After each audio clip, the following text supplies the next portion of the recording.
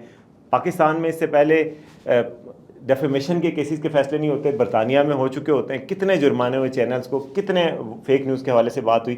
تو بات یہ ہے کہ اب عدلیہ کی ساکھ بنانے کے لیے آپ کو پرفارمنس کو بھی بہتر کرنا ہوگا نا، لوور جوڈیشری کی پرفارمنس کو بہتر کرنا ہوگا. دیوانی مقدمات دیکھیں کہ کس طرح سالو ہونے میں کتنا عرصہ لگاتے ہیں، یہ پرفارمنس کا حال ہے. نیب عدالتوں کے حوالے سے بتاؤں کہ نیب عدالتوں میں گزشتہ سال سے 827 کیسز پینڈنگ ہیں، جو نیب کی ساری کورٹس ہیں نیب کے کیسز پینڈنگ ہیں. اس کے علاوہ آپ دیکھیں کہ 60 سال پرانے کیسز موجود ہیں. تو یہ اس چیز کو بہتر کیے بغیر آپ گزارا نہیں ہو سکتا. جو خصوصی عدالتیں پاکستان میں بنی ہیں، اینٹی ٹیررزم کورٹس ہیں، بینکنگ کورٹس ہیں، کمرشل کورٹس ہیں، مختلف قسم کے ٹریبونلز ہیں، ان کے حوالے سے بھی ڈیٹا انہوں نے دیا ہے لا اینڈ جسٹس کمیشن نے. اس میں بھی بڑی حیرت انگیز پینڈنسیز ہیں.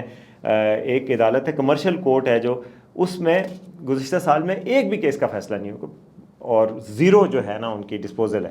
تو اب ایسے خصوصی عدالتوں کے بنانے کا پھر کیا فائدہ ہے؟ اینٹی ٹیررزم کورٹ ہے، باقی عدالتیں ہیں، پھر آپ کہتے ہیں کہ ان کورٹس میں مقدمات کو لے جائیں. ان کورٹس کا بھی یہی حال ہے کہ پینڈنسی اتنی بڑی ہوئی ہے.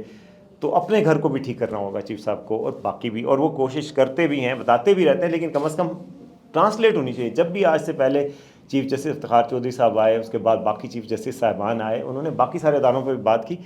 اپنے گھر کو بھی بہتر کرنا ہوگا، چاہے ٹیکنالوجی کو لائیں، چاہے جس طرح بھی لائیں. لوگ انصاف کے منتظر ہیں، اور انصاف ہوتا ہوا نظر بھی آنا چاہیے.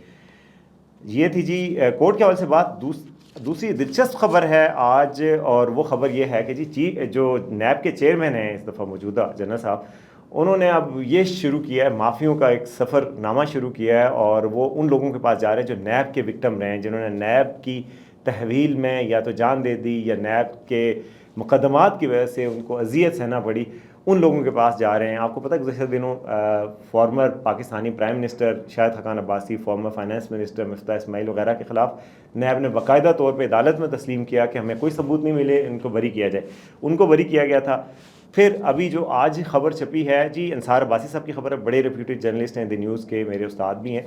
ان کی خبر ہے کہ جی نیب کے چیئرمین صاحب وزٹ کرنے گئے ہیں، اور انہوں نے تو خبر میں نہیں لکھا ہوا، میں نے پتہ کروایا اپنے طور پہ، تو پتہ چلا کہ وہ وزٹ کرنے گئے ہیں جی بریگیڈیئر اسد منیر صاحب کے گھر.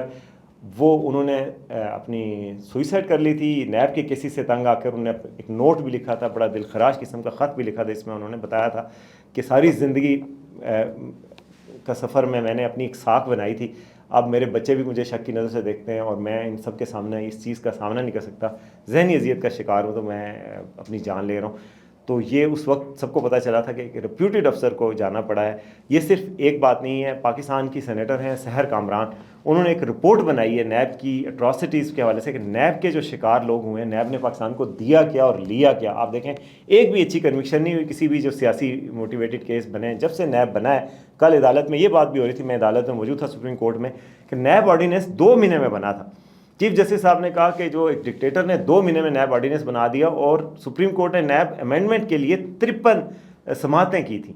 یعنی کہ آپ کو ایک ترمیم کے لیے 53 سماعتیں کرنی پڑی. ڈکٹیٹر نے 2 مہینے میں بنا دیا. اس کے بنانے کے بعد کیا ہوا تھا، کاف لیگ بن گئی، نون لیگ میں سے کاف لیگ نکلی، چودھری شجاعت کے خلاف کیس بنے، پھر اس کے بعد پیپلز پارٹی کے خلاف یوز ہوا، پھر نون لیگ کے خلاف یوز ہوا، آج پی ٹی آئی کے خلاف یوز ہو رہا ہے، اور ہراستیں کتنی ہوئی ہیں. تو سینیٹر سحر کامران نے بتایا کہ گوانتانامو بے میں، آپ کو پتہ ہے گوانتانامو بے بدنام زمانہ جیل امریکہ کی، اور جس میں قیدیوں کو رکھا گیا تھا 9/11 کے بعد افغانستان سے، اس میں جو زیر حراست ہلاکتیں ہوئی ہیں وہ 9 ہوئی ہیں. اور نیب کے زیر حراست کتنی ہلاکتیں ہوئی ہیں؟ 12 ہلاکتیں ہوئی ہیں. تو نیب کے زیر حراست 12، یعنی نیب گوانتانامو بے سے بھی زیادہ کسٹوڈیل، یعنی ایک برا ماحول ہے وہاں پر. تو جناب جو 12 لوگ فوت ہوئے ہیں، میں آپ ان کو نام بتاتا ہوں کہ اسلم مسعود صاحب تھے جن کو دل کا دورہ پڑا تھا، اومنی گروپ کے تھے، وہ کہتے تھے پریشر آیا، اس کی نیب کی حراست کے اندر ہی فوت ہوئے ہیں. اعجاز میمن صاحب ہیں سندھ کے.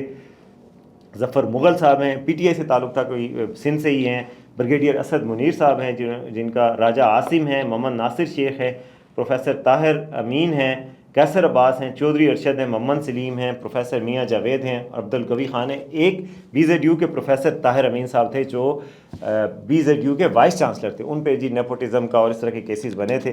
کیسز کا کیا نتیجہ نکلا وہ تو آپ کے سامنے ہے کہ آج تک کیا ملک میں نیب کے آنے سے کرپشن ختم ہو گئی ہے، اور کرپشن میں آج کیا ہم بہتر ہیں نیب کے بننے کے بعد سے؟ 1999 میں نیب آرڈیننس پاس ہوا، 2024 میں کیا پاکستان میں کرپشن ختم ہو گئی ہے، کرپشن کے لحاظ سے کچھ بہتری آئی ہے؟ اگر جواب نہیں میں ہے تو پھر نیب کو دیکھنا ہوگا کہ معافی کافی نہیں ہوگی۔ نیب کے چیئرمین صاحب کو ان افسران کے خلاف بھی کارروائی کرنی چاہیے جنہوں نے یہ فریولس کیسز بنائے، اور یہ کیسز بنائے ویک بنیادوں پر، اسے پریشر میں آ کے آرم ٹوئسٹنگ کے لیے یوز کیا۔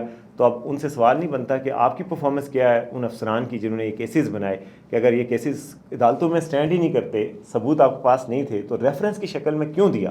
کیونکہ نیب کا کیس بننے میں 4 مراحل ہوتے ہیں۔ سب سے پہلے کمپلینٹ ویریفیکیشن ہوتی ہے، پھر انکوائری ہوتی ہے، پھر اس کے بعد انویسٹیگیشن ہوتی ہے، پھر ریفرنس بنتا ہے۔ ان سارے مرحلوں میں آپ کو نہیں پتہ چلا، ثبوت نہیں ہے، تو پھر یہ کیس اتنے مرحلے کیوں پار کر کے گیا؟ تو احتساب ہونا چاہیے، نیب کے ادارے کا بھی احتساب ہونا چاہیے، احتساب بیورو کا بھی احتساب ہونا چاہیے۔ تو یہ تھی جی آج کا سچ۔ امید ہے آپ کو پسند آئے گا، دیکھتے رہیے آج کا سچ۔